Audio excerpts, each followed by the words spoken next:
Halo, salam jumpa pemirsa Dharma TV. Apa kabar? Semoga selalu luar biasa dan selalu bahagia. Senang sekali rasanya saya Nisha Naila dapat kembali hadir menjumpai Anda tentunya dalam program acara Manage Your Mind. Mind is not everything, but everything come from your mind. So, manage your mind. Pikiran bukan segalanya, tapi segalanya berawal dari pikiran. Untuk itu, mari kita selalu menjaga pikiran dan hati kita agar kita selalu menjadi pribadi yang selalu positif. Pemirsa Dharma TV, di kesempatan yang berbahagia kali ini, Manage Your Mind membahas tema yaitu ajaran dan tradisi agama Konghucu. Tradisi Konghucu dengan ritual dan perayaan yang kaya merupakan warisan budaya yang telah diwariskan selama berabad-abad dari sembahyang leluhur hingga festival musim semi. Tradisi ini tidak hanya menjadi bagian penting dari kehidupan spiritual, tetapi juga menjaga nilai-nilai luhur yang diajarkan oleh Konfusius. Untuk membahas tema yang luar biasa tersebut, pemirsa Dharma TV sudah hadir di Dharma TV. Langsung saja saya mau kenalan dan menyapa ya, yang terhormat Ibu Luluk Hanom. Beliau merupakan Presidium Agama Konghucu, Forum Komunikasi Antar Umat Beragama Kota Malang, dan Ketua Eksekutif Konghucu Perempuan Antar Umat Beragama. Ya, salam kebajikan. Salam kebajikan. Ya, Ibu Luluk bagaimana kabarnya? Baik-baik. Baik-baik ya. Iya. Ibu Luluk terima kasih sudah berkenan hadir di Dharma TV untuk memberikan pencerahan kepada pemirsa Dharma TV terkait tema kita pada malam hari ini, yaitu ajaran dan tradisi agama Konghucu. Sebelumnya Ibu Luluk boleh menyapa terlebih dahulu pemirsa Dharma TV, Bu. Silakan. Selamat malam para pemirsa Dharma TV. Salam sejahtera, salam sehat selalu. Iya, Ibu kegiatannya bagaimana sehari-hari ini, Ibu Lulu Hanom? Ya, seharinya kan cuma ibu rumah tangga. Oh ya, sama ini Bu ya, backgroundnya luar biasa sekali. Ibu Lulu ini menjadi Presidium Agama Konghucu FKAUB, Ya. Kemudian juga Ketua Eksekutif Konghucu Perempuan Antar Umat Beragama. Bisa di-sharing-sharing terlebih dahulu Ibu, kegiatannya itu seperti apa? Kegiatan yang mana ya? Yang ini Presidium Agama Konghucu FKAUB dengan Ketua Eksekutif Konghucu Perempuan Antar Umat Beragama. Ini sharingnya bagaimana pengalamannya? Ya, kalau gabung dengan FKAUB itu waktu itu pada tahun 1998. Oh, cukup lama ya Ibu ya? Cukup lama. Ya. Nah, waktu itu kan masih ada konflik katanya isu antar umat agama. Ya, akhirnya para tokoh-tokoh agama itu ngumpul jadi satu di Balai Wiyoto GKJW untuk membahas bagaimana situasi waktu itu. Oh, baik. Ya, Nah, akhirnya terbentuklah yaitu FKAUB. Nah, Ibu termotivasi untuk masuk menjadi Presidium Agama Konghucu apa Ibu? Itu sebetulnya ada deklaratornya itu Bunsu Anton Triono. Oh, baik. Waktu ya. itu beliau juga bersama Romo Beni dari Iya, Katolik iya, lah. iya. Lah saya ini cuma umat, berarti ngikuti rohaniwan saja. Iya. Waktu rohaniwannya kan Bunsu Anton Triono. Iya, Jadi iya. saya ikuti sebagai umat. Baik, sampai Iya. akhirnya menjadi Presidium Agama Konghucu ya Bu ya di FKAUB. Iya, akhirnya yang diuber-uber saya sama itu Pendeta David Tobing. Baik. Kemudian kalau yang ini Bu, Ketua Eksekutif Konghucu Perempuan Antar Umat Beragama ini. Itu juga sama, ya, dari isu-isu itu juga. Jadi akhirnya pertama kali itu Bu Fida ketemu Iya. sama Bu Jatmoko dari GKJW, Iya. Sukun itu. Mereka ya juga berbincang-bincang antar umat beragama, akhirnya terus mengundang yang lain juga. Iya. Jadi pertama Islam dan Kristen Jawa Wetan. Iya. Akhirnya mengundang yang dari Katolik, Buddha, Konghucu, dan itu Kejawen. Oh, luar biasa sekali. Ini Ibu juga menjadi motivasi dan inspirasi saya loh. Ya, sebagai anak muda tetap harus semangat begitu ya, mengikuti organisasi-organisasi yang bermanfaat tentunya Ibu Hanom. Terima kasih sekali lagi saya ucapkan sudah berkenan hadir di sini Ibu. Berikan pencerahan kepada pemirsa Dharma TV. Nah, tema kita pada malam hari ini adalah ajaran dan tradisi agama Konghucu Ibu. Kita diskusi ya pada malam hari ini ya. Apa yang menjadi dasar ajaran agama Konghucu Ibu? Ajaran dasar agama Konghucu adalah kemanusiaan, ketuhanan, ketertiban sosial, penghormatan kepada leluhur, dan etika moral. Iya, itu bisa Ibu jelaskan satu persatu itu maksudnya seperti apa, dari kemanusiaan, kemudian ketuhanan, ketertiban, kemudian etika dan apa tadi Ibu yang satunya? etika moral Ya, ya. etika moral satunya tadi yang belum disampaikan. Ada kemanusiaan, ketuhanan, ketertiban Ketertiban sosial, dan apalagi Bu? penghormatan kepada Iya, leluhur. penghormatan kepada leluhur. Leluhur Nah, ini itu bisa seperti dijelaskan. kalau Iya. kalau leluhur itu kita harus mengingat. Jadi kalau mengingat leluhur itu cuma sembahyang aja. Baik. Jadi sembahyang waktu memeringati waktu meninggalnya. Hari waktu meninggalnya itu hari meninggalnya kita hormati. Kalau istilahnya orang Tionghoa itu cuci, kalau bahasa Hokkien coki. Jadi kalau bilang coki itu orang sudah mengerti ya, cuci atau coki itu sembahyang ulang tahun, sembahyang itu waktu meninggal. Jadi sembayangi setiap tahun. Jadi biar kita nggak lupa ini loh akar kita, leluhur kita. Dan kita dari mana asalnya? Dari orang tua kan, yaitu supaya tidak putus hubungan. Oh baik. Gitu. Kalau kemanusiaan ini? Kemanusiaan itu seperti antar umat sesama. Jadi kita harus saling toleransi, sinergi ya. Seperti saya bergabung dengan FKAUB, PAUB, itu termasuk kemanusiaan juga. Iya, salah satu bentuk juga kemanusiaan. sosial juga. Iya. Ya itu Ya, maksud kemudian saya. kalau ketuhanan ini? Kalau ketuhanan kita selalu berdoa kepada Tuhan ya. Setiap agama pasti. Jadi kita pun juga sembahyang kepada Tuhan Yang Maha Esa. Dan sebelum kita sembahyang ke leluhur itu pertama kali kita sembahyang pada Tuhan Yang Maha Esa. Permisi sembahyang dulu kepada Tuhan Yang Maha Esa, baru sembahyang ke leluhur. Baik, gitu. jadi ada kepada Tuhan Yang Maha Esa, kemudian kepada penghormatan kepada leluhur, begitu ya Ibu Lulu ya. Jadi Tuhan itu diutamakan dulu. Baik, gitu. kemudian kepada leluhur selanjutnya ya. Iya. Kemudian untuk ketertiban ini maksudnya ketertiban bagaimana? Ketertiban sosial. Nah, itu supaya kita jangan membuat huru-hara ya. Iya. Jadi di dalam kemasyarakatan tuh kita ya saling menghormati satu sama lain. Jadi jangan sampai terjadi konflik di antara sekitar kita lah. Gitu. Baik.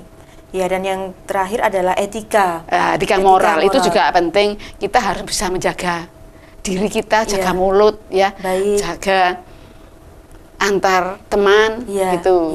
Jangan sampai ada terjadi yang tidak menyenangkan. Iya, rukun itu ya. Harus rukun ya itu. Ini luar biasa sekali pemirsa Dharma TV. Jadi ada dasar ajaran agama Konghucu yang bisa diterapkan di kehidupan sehari-hari. Ya Ibu Lulu ya, diantaranya ada kemanusiaan, ketuhanan, ketertiban, kemudian penghormatan kepada leluhur, dan yang terakhir adalah etika moral. Nah ini sehari-hari patut kita lakukan ya Ibu Lulu Hanum ya. Iya, betul. Luar biasa sekali nih. Kemudian siapa pendiri agama Konghucu Ibu Lulu?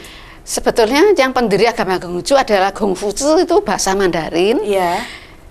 Dan sama dengan istilah Konghucu. Baik. Ya, jadi pendirinya adalah Konghucu. Pendirinya adalah Konghucu. Sendiri, ya. Arti Konghucu itu apa, Ibu? Itu nama dari dan gelar. Gelar seorang yang bijaksana itu namanya Hucu. Hucu itu orang, gelar dari orang yang bijaksana itu Hucu. Iya, jadi nama yang pendiri agama Konghucu sendiri itu adalah Konghucunya sendiri. Konghucunya sendiri ya. Iya. Baik, kemudian apa saja kitab suci yang diakui dalam agama Konghucu Ibu Lulu? Kitab suci agama Konghucu ada Sesu dan Ucing. Iya. Sesu sendiri, Sesu itu berarti 4 kitab. Dan di dalamnya terdiri adalah 4 kitab. Di situ tertulis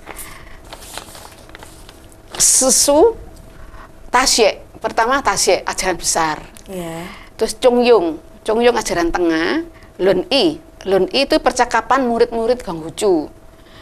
Terus Mengzi, jadi isinya itu di dalam Sesu isinya ada 4. Ya, bisa diulas lagi 4 hal itu? 4 hal itu. Iya.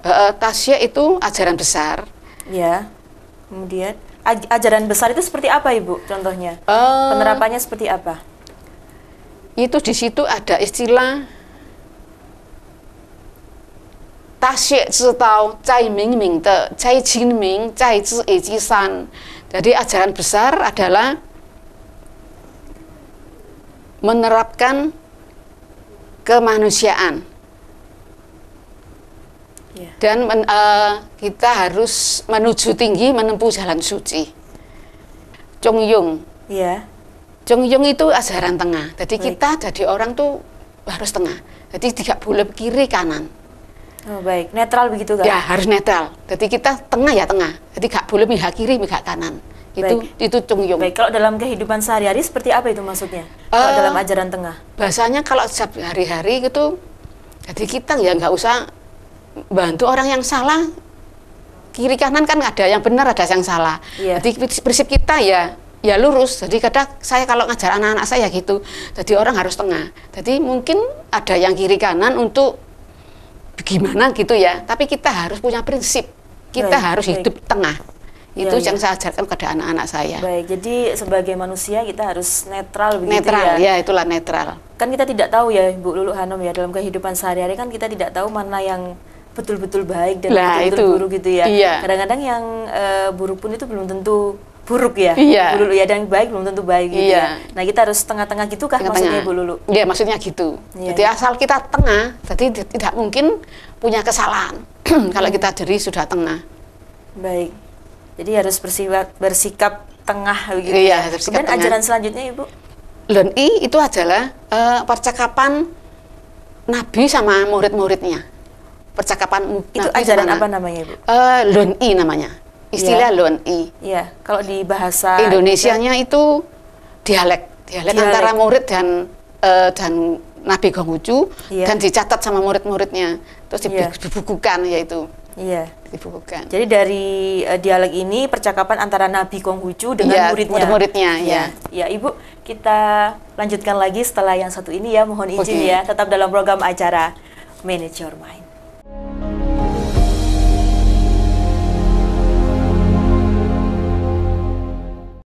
Masih dalam program acara Manage Your Mind pemirsa, bersama saya Nisha Naila dan Ibu Luluk Hanum. Beliau merupakan Presidium Agama Konghucu Forum Komunikasi Antar Umat Beragama Kota Malang dan Ketua Eksekutif Konghucu Perempuan Antar Umat Beragama, membahas tema pada malam hari ini yaitu ajaran dan tradisi agama Konghucu. Baik, kita lanjutkan lagi Ibu Luluk Hanum ya dengan pertanyaan saya yang belum dijawab semua, yaitu apa saja kitab suci yang diakui dalam agama Konghucu. Tadi Ibu menyebutkan ada ajaran besar, ajaran tengah, kemudian ada juga dialek antara Nabi Konghucu dengan muridnya, ya Bu ya. Iya, selanjutnya apalagi yang belum disampaikan? Ada satu lagi Mengzi. Iya. Mengzi adalah 100 tahun setelah Nabi Konghucu wafat. Dia yang meneruskan ajaran-ajaran Konghucu sampai sekarang. Baik, jadi ada empat ajaran ya yang sudah Ibu Luluk Hanum sampaikan ya. Kemudian Ibu, apa arti dari istilah Ren dalam ajaran Konghucu? Ren dalam ajaran Konghucu artinya cinta kasih. Cinta kasih. Iya. Cinta kasih yang seperti apa ini Ibu? Kepada siapa? Antar manusia dan manusia. Antar manusia dengan manusia. Karena di situ hurufnya kan pinggirnya tuh Ren manusia, sampingnya tuh all, dua. Jadi manusia dua manusia. Jadi saya anggap saja banyak manusia. Itu Ren. Ya, cinta dan kasih. Cinta kasih. Cinta kasih sayang nggak maksudnya, atau cinta kasih saja? Tadi cinta kasih. Cinta kasih ya, sesama manusia. Sesama manusia. Seperti apa Ibu penerapannya dalam kehidupan sehari-hari? Seperti kita kalau membantu orang lain yang membutuhkan ya, itu kan dengan rasa cinta kasih ya. Jadi bukan cinta gimana gitu. Iya, maksudnya di sini cinta kepada sesama makhluk. Iya, sesama makhluk itu. Bukan kepada pasangan, bukan. Sesama semuanya manusia. Ya, itu cinta kasih semua manusia. Gitu. Iya, saling menghargai, menghormati, gitu. Kemudian ada timbal balik begitu ya, saling mengasihi juga. Bu Luluk Hanum, seperti itu ya maksud dari cinta kasih gitu ya. Arti dari istilah Ren dalam ajaran Konghucu adalah cinta kasih, pemirsa Dharma TV. Selanjutnya Ibu, bagaimana konsep Li diterapkan dalam kehidupan sehari-hari ini? Li ini seperti apa? Li itu sebetulnya itu susila ya. Susila atau tato kromo ya. Jadi para orang Jawa bilang tata kerama, tato kromo. Toto kromo ya Bu ya. Nah, untuk di zaman sekarang ini bagaimana Ibu Lulu ya tentang tata krama ini, ajaran Li kalau dalam agama Konghucu? Seharusnya ya harus tetap dilakukan ya. Di luar rumah, di dalam rumah pun kita harus tetap saling menjaga etika moral untuk yang Li ini tadi. susila. Li Ya, adalah susila begitu ya. Iya, tata krama tata ya. krama. Kalau Jadi kita harus menghormati orang tua gitu ya. Menghormati orang yang lebih tua dari kita. Ya. Menjaga kesopanan dan etika dalam berbicara, menghormati orang tua dan yang lebih tua, tidak membicarakan orang lain di belakang mereka. Oh, baik. Ya, ini itu kan termasuk sekali. susila. Ya, jadi ngerasa nih gitulah. Baik, jadi kepada orang tua kita saling menghormati begitu Bu ya. Iya. Kemudian kesopanan dengan menjaga kesopanan Ya, dengan orang lain, iya. begitu. Kemudian tidak membicarakan orang lain, begitu ya. Iya. 3 hal ini yang patut untuk kita terapkan dalam Iya, kehidupan sehari-hari ya, Ibu Lulu Hanum ya. Kalau dengan orang tua kadang-kadang kan kita ada salah paham ya, Ibu Lulu ya, dengan anak muda begitu. Bagaimana Ibu harusnya menyikapi itu? Kalau misalkan saya gitu ya, kemudian orang tua saya kan ada salah paham begitu ya. Sedangkan di ajaran Lini wajib untuk menghormati orang tua. Bagaimana harusnya Ibu? Jadi kita harus, kalau kita merasa orang tua kita salah, mamanya ya, kita ya nggak usah mentak-mentak. Kita berbicara dengan sopan, dengan kata-kata yang halus. Bu, harusnya begini. Tapi anak sekarang, zaman sekarang seperti ini sudah nggak telaten untuk itu ya. Langsung berondong gitu aja. Ya, jadi harusnya kita harus sopan dengan orang tua, bicara pelan-pelan, harusnya begini-begini Bu, gini-gini, umpamanya orang tua salah. Iya, gitu. Iya Ibu. Jadi ini bahan introspeksi diri juga ya, selaku anak muda kepada orang tuanya. Soalnya orang tua kadang merasa salah dari mata anak kan. Iya, tapi belum tentu salah ya. Kadang-kadang orang tua itu ingin yang terbaik gitu ya. Tapi anak kan kadang, duh kok cerewet. Nah, kan gitu. Gitu ya Bu ya. Jadi harus ada komunikasi gitu ya dengan bahasa santun, sopan gitu ya. Untuk mengingatkan gitu. Mengingatkan begitu ya. Baik Ibu, kalau untuk sopan dengan orang lain ini penerapannya seperti apa Ibu? Wah, itu juga harus sama ya. Kita seperti ketemu di tempat umum, ketemu orang, kita pun juga ya harus bersikap sopan juga ya. Kan enggak mungkin sewenang-wenang kita. Itu. Kalau bahasa Jawa gitu ya, kalau ketemu orang itu nun sewu gitu ya. Kenal kan ya nun sewu. Kan gitu ya. Permisi. Sama. Ya, itu penerapan sopan dalam kehidupan sehari-hari yang perlu harus dilakukan ya Bu ya, harus dilakukan terutama untuk generasi muda ini ya Bu ya. Harus. Baik. Kemudian untuk yang ketiga ini ya Ibu, ya tidak membicarakan orang lain gitu ya. Ini maksudnya tidak membicarakan orang lain seperti apa? Itu kan juga Kak Sosila itu ya, rasa-rasan. Baik. Karena kan tanpa kita sadari biasanya kita juga namanya kehidupan Bu ya. Kita membicarakan orang lain belum tentu buruk juga. Misalkan kebaikannya dan lain sebagainya. Itu menurut Ibu Lulu seperti apa? Kalau kita membicarakan orang lain belum tentu kita tuh lebih baik dari mereka. Jadi itu rasanya yang sana. Nah, itu pun sudah bagus ya. Dalam kehidupan sehari-hari. Kalau bisa dihindari untuk membicarakan kejelekan orang lain di belakangnya mereka. Walaupun mungkin ini pendapat orang itu berbeda-beda tiap orang ya gitu. Itu juga tidak boleh ya Bu ya untuk membicarakan kejelekannya. Kalau kebaikannya Bu boleh. Tapi tidak? Jarang ya sih, boleh ya, tapi jarang ya orang membicarakan kebaikan orang itu jarang sekali. Kebanyakan keburukannya. Itu lebih suka ya. Iya Ibu, ini jadi bahan introspeksi diri Bu ya. Jadi tidak boleh membicarakan kejelekan orang ya Bu ya. Tapi yang boleh kebaikannya saja. Ya, baik, luar biasa sekali. Kemudian apa peran keluarga dalam ajaran Konghucu? Nah, keluarga ini sangat penting sekali Bu ya dalam kehidupan kita ya Bu ya. Dengan adanya keluarga kita bisa berkomunikasi, menjalin hubungan begitu ya, lebih baik lagi. Nah, peran keluarga ini seperti apa kalau dalam agama Konghucu Ibu? Peran keluarga Konghucu, itu sama juga. Jadi kalau saya menerapkan ke anak-anak saya juga gitu. Kita harus sopan santun. Baik. Tengah sempurna ya. Kita hidup tengah sempurna seperti yang tadi itu congyong tengah ya. Jadi kita tidak memihak kiri atau kanan. Baik. Jadi kita harus mawas diri juga. Itu aja yang saya terapkan di dalam keluarga. Baik. Nah, kalau peran keluarga sendiri nih Bu dalam ajaran Konghucu apa? Peran keluarga sendiri. Kita masihkan contoh juga ya, contoh pada anak-anak kita bagaimana menghadapi orang lain. Ya kita juga harus sopan dengan orang lain. Itu suatu contoh penting tuh bagi anak-anak, itu pertumbuhan anak-anak. Jadi kalau kita contohnya sudah tidak baik, yang bawah juga ikut nggak baik. Gitu. Itu ngeterapkannya gitu. Iya, kemudian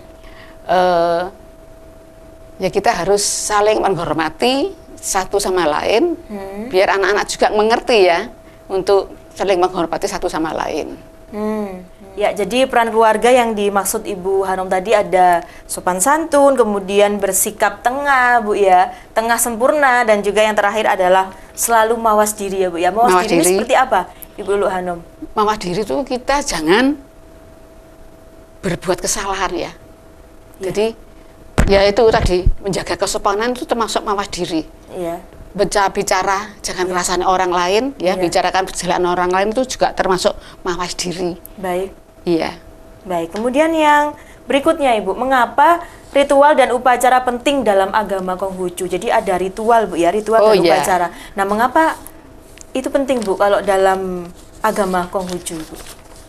Ritual upacara dalam agama Konghucu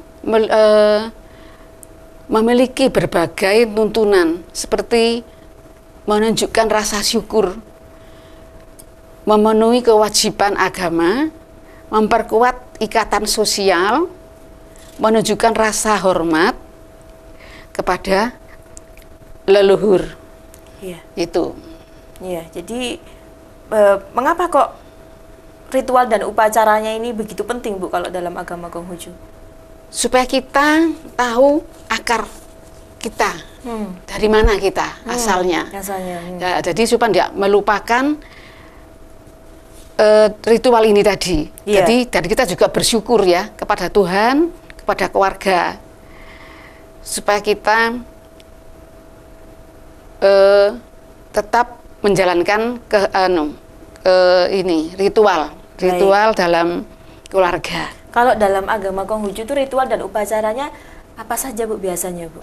Kalau dari awal musim semi dari itu ada perayaan Imlek ya. Ya Imlek itu juga salah satu ritual musim semi. Jadi musim semi. Waktunya cocok waktunya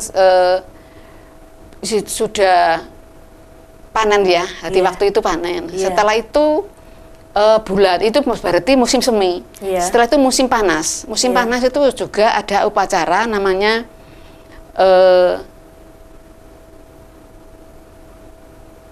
biasa orang nyebutnya itu sembahyang bacang. Baik. Yaitu itu musim panas. Terus musim gugur itu juga ada sembahyangan. Bahasanya orang umum menyebutnya adalah sembahyang bulan purnama. Jadi ada kuenya juga, yaitu kue tong diupia.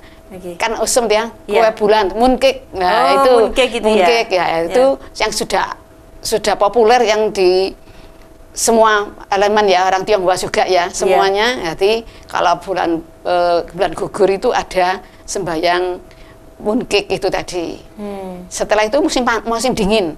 Kalau musim dingin itu namanya tongzi. Jadi puncak dingin. Bulan berapa itu? Bulan Desember. Desember. Ya, musim dingin ya. Nah, itu ada makanannya juga, itu ada ronde. Ronde dan kuahnya itu kuah jahe.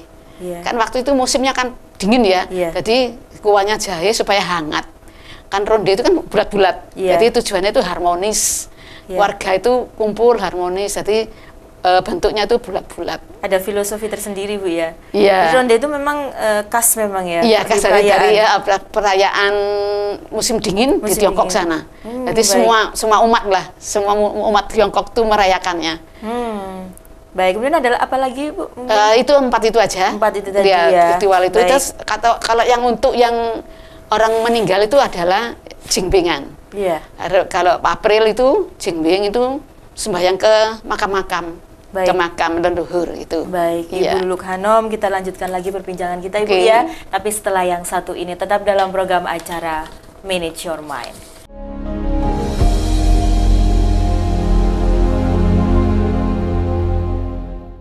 Terima kasih Anda masih bersama kami dalam program acara Manage Your Mind bersama saya Nisha Naila dan Ibu Luluk Hanom. Beliau merupakan Presidium Agama Konghucu Forum Komunikasi Antar Umat Beragama Kota Malang dan Ajaran dan Perempuan Antar Umat Beragama. Ya, masih dalam suasana yang bahagia ya Ibu Luluk Hanom ya, membahas tema pada malam hari ini yaitu ajaran dan tradisi agama Konghucu. Baik, kita lanjutkan lagi dengan beberapa pertanyaan yang belum kita diskusikan pada malam hari ini Ibu Luluk.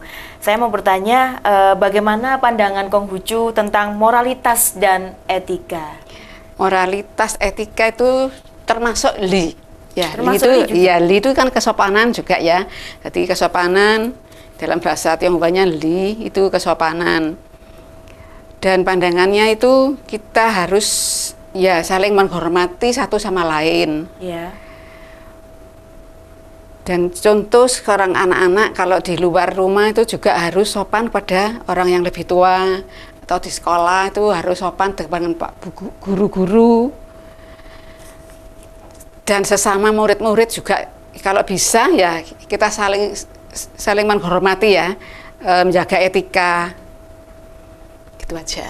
Iya, jadi pandangan Konghucu tentang moralitas dan etika. Kalau moralitas dan etika ini sama apa berbeda, Bu? Moralitas itu apa, etika itu apa?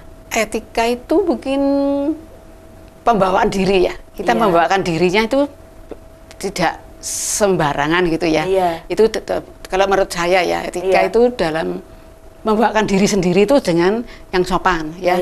Baik. Kalau moralitas? Moralitas itu juga kita berbuat sesuatu yang tidak melanggar kesusilaan.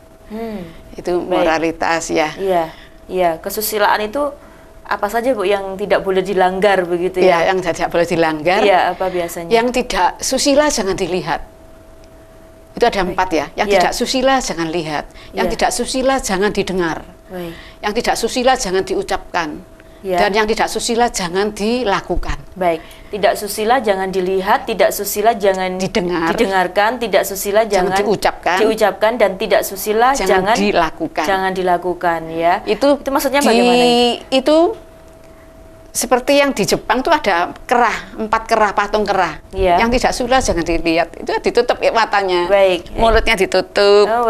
Telinga ditutup. Kalau dia lakukan tuh begini, jangan dilakukan. Jadi gini, gitu Bu ya. Gini, dan gini. Jangan dilakukan. Jadi sesuatu yang tidak susila ya mungkin kalau nonton film ya, kadang film tuh ada sesuatu yang nggak susila, tapi kadang sudah jadi mau gak ditindak tuh gimana ya? Apa langsung gini ya boleh? Kadang kan filmnya tidak susila, mungkin ada yang gimana gitu ya adegannya gitu. Kalau gini mungkin ada orang bicara yang tidak sopan, yang tidak layak didengar ya jangan didengar ya. Kalau masih dengar ya diginikan aja. Dan diri sendiri juga kalau yang merasa tidak susila ya jangan diucapkan. Ya tutup mulut aja, diam, silent aja, diam aja. Dan yang diperbuat, yang tidak dilakukan, yang tidak boleh dilakukan, kalau itu memang tidak susila ya jangan dilakukan. Tangannya gini aja, diam saja. Ya itu ajarannya gitu. Yang tidak baik gitu ya, yang tidak baik gitu ya. Kalau di zaman sekarang kan macam-macam Bu ya. Sudah macam-macam. Kalau zaman dulu masih bisa dikendalikan ya. Sekarang teknologi baru, model baru, sudah ada HP, internet, nah itu sudah tidak bisa dibendung itu. Baik, nah mungkin di eranya Ibu Luluk Hanom ya masih kuno itu. Dengan sekarang perbedaannya jauh beda. Jauh ya. Iya. Apa yang Ibu rasakan di zaman Ibu, di era Ibu dengan di era sekarang tentang susila moral gitu, utamanya moral dan etika? Zaman itu yang nggak susila itu ya jarang ya diperbuat orang-orang ya yang kasat mata. Tapi sekarang kok sering-sering di TV, di berita ini yang begini itu begitu, tidak moral, tidak sesuai kesusilaan itu selalu dilakukan. Berarti beda dengan zamannya zaman dulu ya. Mungkin zaman dulu orang ya diam-diam mungkin ya. Kalau sekarang sudah terbuka, dianggap buka aja, buka-bukaan gitu. Transparan katanya. Transparan begitu ya. Ya ini bagaimana Ibu mensiasatinya ketidaksusilaan itu tadi sebagai orang yang beragama Konghucu, itu sikapnya harus seperti apa? Nah, kita ya bisa harus membendungkan diri tadi itu ya, membendung diri, jangan ya itu tadi, jangan dilakukan lah sesuatu yang tidak susila itu ya seperti tadi itu.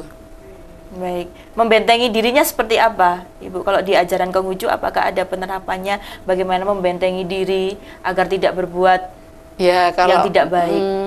Kalau sudah, kadang kita kumpul dengan orang banyak itu ya, sekarang ceritanya sudah begitu ya, kita mundurkan diri aja. Pelan-pelan mengundur, jadi tidak kumpul di dalam lingkungan itu tadi. Karena kadang ya sudah tidak bisa ditahan ya.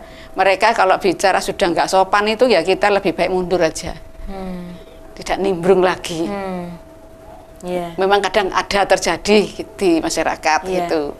Intinya kita harus menghindari yang tidak baik. Iya, jadi kita menghindari aja. Menghindari saja begitu ya di agama Konghucu, menghindari begitu ya. Jangan dilihat seperti dia, jangan sudah ya jangan didengar lah.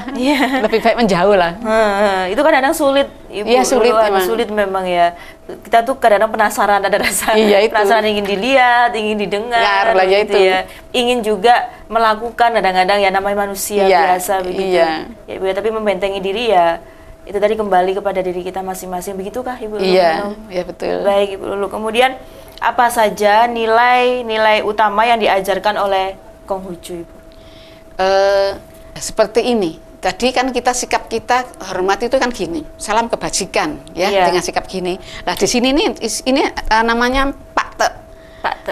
Delapan kebajikan. Nah di sini dalam Pakte ini sudah dituliskan ajarannya itu Xiao Ti Chong Xin. Jadi Xiao itu bakti, Ti rendah hati, Chong satya, Sin dapat dipercaya.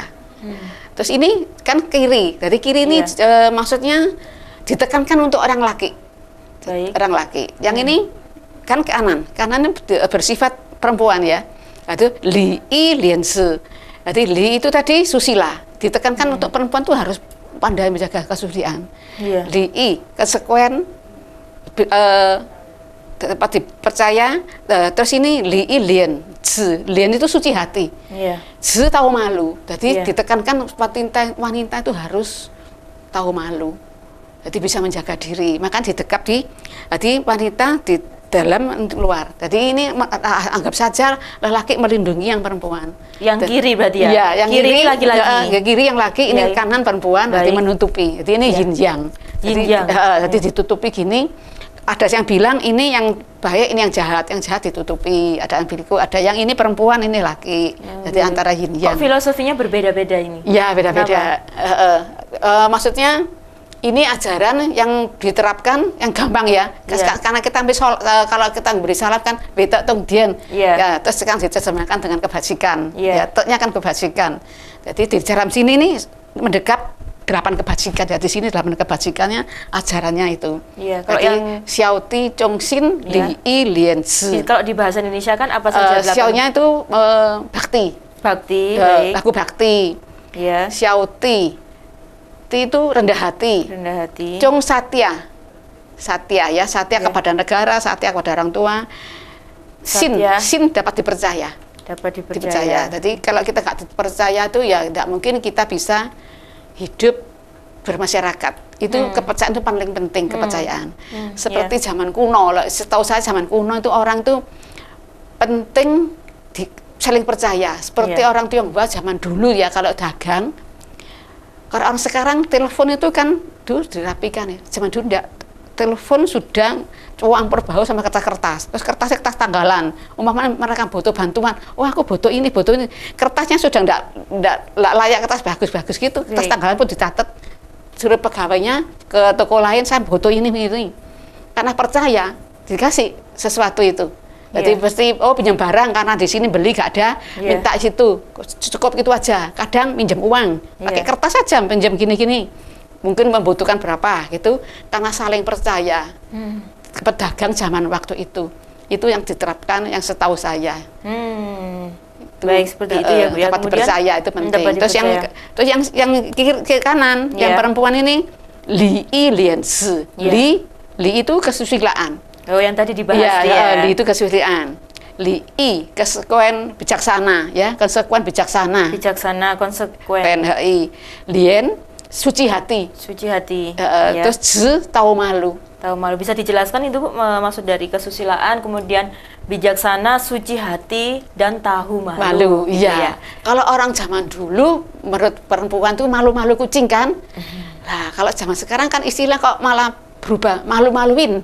Nah, oknum ya Bu ya. Iya, itu kan zaman dulu, zaman sekarang. Kalau zaman dulu wanita katanya malu-malu kucing, kalau sekarang malu-maluin. Ya itu tadi, yang penting ya ini tadi, susila itu harus dipegang perempuan. Jadi semuanya juga harus susila ya, laki juga, tapi ditekankan di tangan yang kanan ini kesusila. Terus ada suci hati, jadi orang perempuan tuh harus suci hati, jadi nggak boleh jahat gitu ya. Terus tahu malu ya, tahu suci malu. Hati, maaf, suci hati di sini tidak boleh jahat itu maksudnya bagaimana? Ya bersih. Hatinya ya, bersih. Jadi tidak sirik, tidak gitu. Tidak ada dengki, iri. Dengki, iri ya. Jadilah wanita yang seperti zaman kuno itu lah. Orang zaman kuno kan baik-baik, katanya gitu ya. Iya. Jadi terus tahu malu. Jadi perempuan tuh harus ngerti tata kromonya juga, tata keramanya, susilanya juga. Jadi harus menjaga nama baik keluarga mungkin ya. Jadi jadi tahu malu, harus ngerti tahu malu itu aja. Iya. Itu ya, aja. ajaran agama Konghucu ini luar biasa Bu ya, menerapkan kebaikan-kebaikan begitu ya Ibu Lulu. Iya, jadi untuk umatnya supaya jadi orang yang baik lah. Iya, semoga selalu seperti iya, selalu itu jadi ya. orang baik. Ibu Hanum, kita lanjutkan lagi karena ada yang mau lewat satu. Ini tetap dalam program acara Manage Your Mind.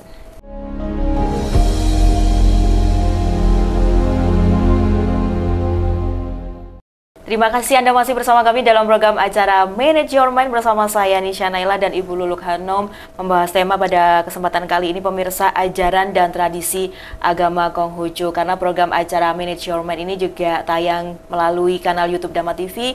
Mohon berikan komentar positifnya ya pemirsa Dhamma TV, dan jangan lupa like, komen, dan subscribe di kanal YouTube Dhamma Televisi. Ini nanti juga tayang di YouTube Ibu, jadi boleh untuk di-sharing kepada rekan-rekan Ibu dan keluarga untuk menonton ya, tontonan berkualitas dari Dhamma TV. Jadi Dhamma TV ini banyak sekali tontonan dan tuntunan yang berkualitas untuk pemirsa Dhamma TV. Ya, terima kasih. Kita lanjutkan lagi ya, Ibu Lulu Hanum ya, dengan pertanyaan saya tadi. Oh ya, sebelum saya membahas ke pertanyaan selanjutnya, tadi yang sudah Ibu jelaskan dari nilai-nilai utama yang diajarkan oleh Konghucu ini ada 8 ya Ibu ya.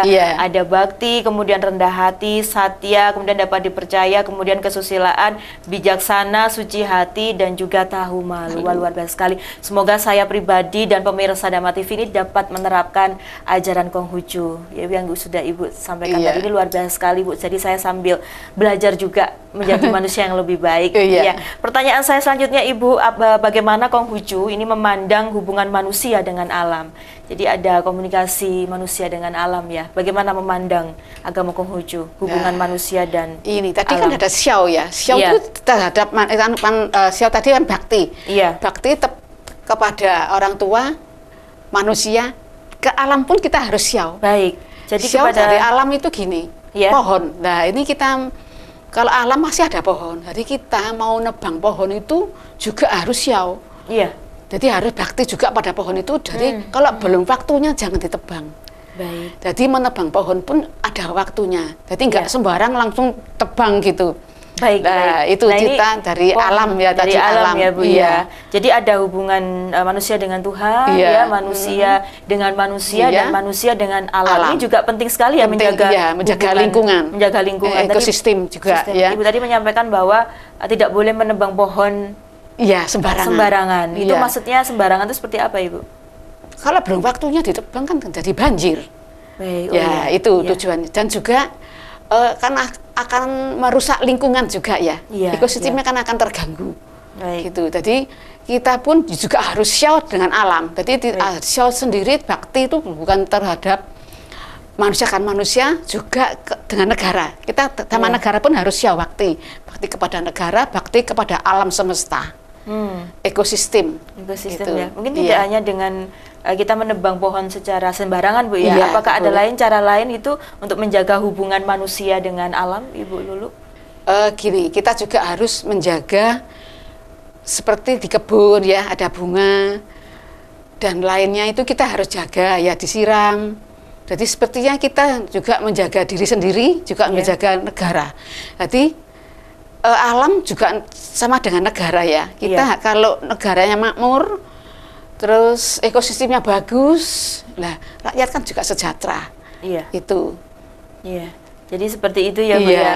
Tadi saya penasaran dengan tidak boleh menebang pohon sembarangan. Iya. Kalau Kota Malang kan akhir-akhir ini juga ada musim hujan ya. Iya. Sudah memasuki, maksud saya Musim memasuki musim hujan. Kalau ditebang belum waktunya, apakah boleh Bu untuk menjaga keselamatan manusia? Biasanya kalau menebang pohon itu kalau nggak pada waktunya itu akan menjadi banjir ya. Iya. Itu. Tapi maksud saya di sini adalah ketika sudah musim hujan begitu Bu ya. Kalau musim hujan gitu kita juga Takutnya tumbang begitu loh. Oh, Iya. yang dimaksud saya itu mungkin pohon-pohon itu yang di hutan ya. Oh, yang saya di maksud, hutan. ya, Baik. hutan itu tadi kan nggak boleh sembarangan ya. Iya, iya. Kan akhir-akhir ini ya mungkin 5 tahun lalu, 10 tahun lalu itu kan pohon langsung digondol itu. Iya, betul. Nah, seperti Iya, itu yang betul. nggak boleh. Jadi ini Dimaksud yang dilindungi bakti. ya, Iya, Bu ya. dilindungi, Jadi ya.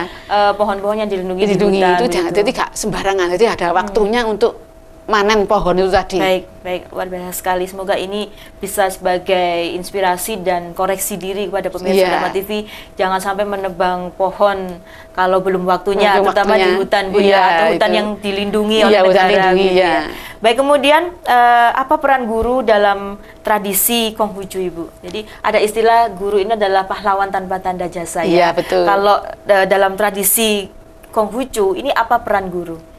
Guru itu kan untuk mengajari kita ya supaya mendapat ilmu, pendidikan, dan seperti Konghucu sendiri itu kan juga disebut sebagai guru agung sepanjang masa. Dan agama Konghucu sendiri, Konghucu yang sendiri itu beliaunya juga punya murid 3.000 orang waktu itu. Nah, kita juga harus hormat pada guru. Makanya Nabi Konghucu punya julukan guru agung sepanjang masa. Jadi kita sendiri juga harus hormati guru-guru SD kita, SMP, SMA itu ya kita harus menaruh hormat, gitu. Jadi menghormati guru ya. Iya, itu Ibu, penting ya. juga. Menghormati guru penting ya. Kenapa kok guru ini harus dihormati, Bu? Kalau dalam ajaran Konghucu, Kan dalam tradisi Konghucu. ya mereka kan sudah mengajari kita tentang mungkin sosial, mungkin tentang etika moral Iya, dan tentang ilmu. iya. Jadi ilmunya itu ya mungkin ada yang memanah, menghitung matematika, Iya. nah, terus ilmu sosial. Jadi segala ilmu itu juga diajarkan. Nanti kita juga harus terima kasih pada guru. Iya, iya. Jadi guru ini patut untuk dihormati, dihargai, begitu Iya. jasa-jasanya ya Iya. Ibu ya. Jadi sudah jelas diajarkan dalam tradisi Konghucu Bu ya, bahwa peran guru ini luar biasa sekali ya, mencerdaskan Iya. kehidupan bangsa begitu. Jadi tidak Ya. hanya ilmu saja, Baik. juga gerak badan. Jadi ilmu memanah, ilmu menunggang kuda, nah itu ada ajarannya. Kalau zaman sekarang mungkin lebih banyak ada basket, ada Iya, pingpong. Jadi iya. sekolah tidak hanya nuntut ilmu aja. Iya. Begitu. Guru juga ini ya Bu ya, selain mengajarkan tentang ilmu juga etika Fisik moral, ya, ya. moral juga. Jadi Iya. komplit itu guru. Begitu ya. Kalau zaman dulu tadi Bu jelaskan bahwa mengajari memanah, Iya. kemudian berkuda gitu ya. Itu kalau zaman dulu ya. Zaman mungkin dulu. ada ya. Iya. Kalau sekarang kan sudah berubah ya, mungkin Iya. lari, Iya, basket gitu. dan lain sebagainya. Basket, Ibu sebagainya. Nurani. Intinya adalah kita dalam situasi seperti ini tetap harus menghargai, menghormati dan mengenang jasa-jasa guru-guru kita. Iya. Ya, Ibu Luluk ya. Baik. Kemudian bagaimana cara pengikut Konghucu merayakan hari-hari besar, Ibu Luluk? Biasanya kalau mengikut hari besar bisa kita sembahyang bersama. Kadang kita sembayangnya di kelenteng ya. Kita Iya. kan kita termasuk seksi Konghucu di kelenteng. Jadi Iya. kita menaungnya di kelenteng. Karena kelenteng itu kan satu atap tapi berisi 3 agama. Di situ ada Baik. Buddha, ada Tao, ada Konghucu. Baik. Jadi Konghucu sendiri kalau ritual di kelenteng bersama-sama dengan umat-umat tiga agama tadi itu. Jadi kita sudah toleransi, sudah rukun sejak dulu. Jadi sebelum ada gaung antar umat beragama ya, kerukunan antar beragama. Iya. Jadi kami sendiri di kelenteng sudah rukun, sudah sinergi, sudah toleransi. Tapi kalau kita ritual agama, seperti memperingati lahir agama Konghucu, jadi kita memperingatinya di ruangan sendiri, di ruang Konghucu sendiri gitu. Kalau kita sembahyang bersama, seperti Imlek itu kita sembahyang bersama di kelenteng bersama-sama dengan umat Tridharma. Baik. Kemudian Ibu, apa yang dimaksud dengan xiao dalam ajaran Konghucu? Ya xiao itu tadi itu xiao ya. Xiao itu yaitu bakti. Bakti. Ya, bakti kepada siapa Ibu? Bakti kepada keluarga. Pertama kan keluarga ya, orang tua. Orang tua. Terus xiao kepada atasan. Terus xiao kepada keluarga. Xiao kepada alam yang tadi saya bicarakan tadi. Baik, gitu. Jadi dengan manusia, alam, negara, atasan. Jadi harus ini ya, harus hormat begitu ya. Harus bakti juga ya. Bakti kepada atasan, keluarga, dan lain sebagainya. Ya Ibu Lulu Hanom ya. Kemudian bagaimana sikap Konghucu terhadap pemerintah dan kekuasaan Ibu? Harusnya seperti apa? Kalau pemerintahan, kita ya ngikuti pemerintahan yang berlaku ya. Iya. Jadi kita nggak boleh protes atau gimana gitu. Dan mengikuti ya program pemerintah ya, supaya negara ini bisa langgeng jaya sentosa gitu. Luar biasa sekali Bu ya, kalau kita bicara sikap Konghucu terhadap pemerintahan itu, jadi harus bersinergi mendukung program-program pemerintah begitu. Jadi warga negara yang baik. Baik, luar biasa sekali. Kemudian pertanyaan saya terakhir Ibu, sekaligus mohon Ibu memberikan closing statement begitu ya. Apa perbedaan antara Konghucu dengan agama-agama lain di Tiongkok? Kalau di Tiongkok itu ada agama yaitu Tridharma ya. Selain Konghucu ada agama Tao, juga ada agama Buddha Mahayana. Jadi kalau agama Mahayana itu menurut mereka itu agama Buddha Tiongkok gitu. Yang setahu saya itu. Ya, perbedaannya di mana? Perbedaannya kalau agama Buddha sendiri itu nabinya itu kan Sakyamuni. Terus kitabnya adalah Tripitaka. Kalau tahu sendiri nabinya itu Lao Tzu. Terus kitab sucinya Tao Te Ching. Kalau agama Konghucu nabinya sendiri adalah Nabi Konghucu dan kitabnya itu Susu dan Ucing. Baik. Itu perbedaannya. Itu perbedaannya di situ ya, Ibu ya. Kemudian yang terakhir Ibu, mohon diberikan pesan-pesan untuk pemirsa Dhamma TV terkait tema kita pada malam hari ini, yaitu ajaran dan tradisi agama Konghucu. Silahkan Ibu. Para pemirsa Dhamma TV, selamat malam. Semoga apa yang kita bicarakan ini bermanfaat bagi saya selaku pembicara, juga para pemirsa, bisa hidup rukun sesama manusia dan susila, bijaksana dan dapat dipercaya dalam kehidupan sehari-hari. Ya, terima kasih Ibu Lulu Hanom sudah memberikan pencerahan kepada pemirsa Dhamma TV. Semoga ini bermanfaat untuk kita semua ya Ibu ya. Nanti kita akan ketemu lagi di episode mendatang. Sehat selalu untuk Ibu Lulu Hanom. Sama-sama. Terima kasih. Ibu juga. Ya, salam kebajikan. Minta tong tien. Ya. Baik pemirsa Dhamma TV, itu tadi perbincangan saya dengan Ibu Lulu Hanom. Beliau merupakan Presidium Agama Konghucu, Forum Komunikasi Antar Umat Beragama dan Perempuan Antar Umat Beragama. Membahas tema yaitu ajaran dan tradisi agama Konghucu. Tetap saksikan program acara Manage Your Mind setiap hari Selasa pada pukul 19.00 waktu Indonesia Barat hanya di Dhamma TV. Akhir kata, saya Nisha Naila beserta kru yang bertugas mengucapkan terima kasih atas kebersamaan Anda. Dhamma TV selalu damai di hati. Selamat malam, sampai jumpa.